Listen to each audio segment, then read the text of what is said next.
هجوم على قمر الطائي بسبب نارين بيوتي وهدية مميزة لسلاوي. شاهدوا المزيد من التفاصيل.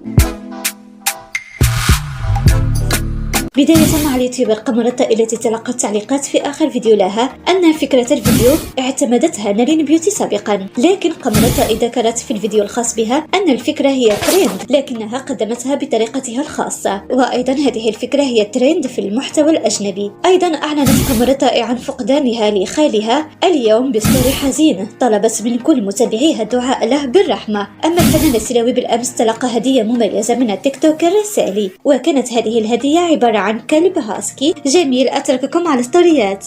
شوفوا يا جماعة شو أخذنا. طبعا هدية من ساري، شكرا ساري. بوعدك راهاتني فيه. كفو. وعد. احكي لها باي، أصلا مش مشتاق لها ولا فارقة معاه لا أنا ولا سالي. الله يعين بشير.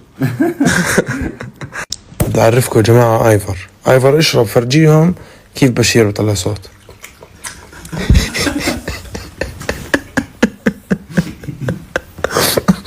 صار عندي 2 مساجين.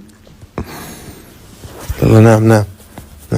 اسمه آيفر اخوان عشان مسلسل فايكنجز، يعني اللي بيحضروه بس هم اللي بيعرفوا.